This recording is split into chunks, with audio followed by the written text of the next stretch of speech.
Praise the Lord. ரோமர் 15ஆம் அதிகாரம் 6ஆம் வசனம். பொறுமையையும் ஆறுதலையும் அளிக்கும் தேவன் கிறிஸ்து இயேசுவின் மாதிரியின்படியே நீங்கள் ஏக சிந்தவளாய் இருக்கும்படி உங்களுக்கு அனுக்கிரகம் செய்வாராக என்று சொல்லி வாசிக்கிறோம். ஆம் பிரியமானவர்களே, நீங்களும் நானும் ஆராதிக்கின்ற தேவன் இந்த நாளிலே பொறுமையையும் ஆறுதலையும் நமக்கு கொடுக்க வல்லமை உள்ளவராய் இருக்கிறார். எந்த விஷயத்துல நாம் பொறுமையோடு நடந்து கொள்ள வேண்டுமோ அந்த விஷயத்துல நாம் பொறுமையோடு கூட நடந்து கொள்ளும்படியான கிருபைகளை அவர் நிச்சயமாய் நமக்கு கொடுப்பார்.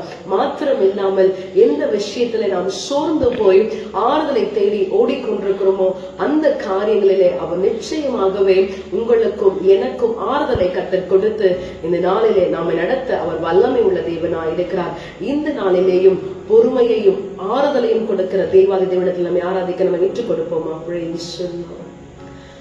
ஆத்துமா தேவனே உம்மை நோக்கி ஆர்வமுடன் கதறுகின்றது, உள்ளமும் உடலும் ஒவ்வொரு நாளும், உள்ளமும் உடலும் ஒவ்வொரு நாளும் கம்பீரித்து சத்தமிடுது. ஆமென். கம்பீரித்து சத்தமிடுது. ஆறுதலின் தெய்வமே, உம்முடைய திரு சமூகம் எவ்வளவு இன்பமானது. ஆறுதலின் தெய்வமே.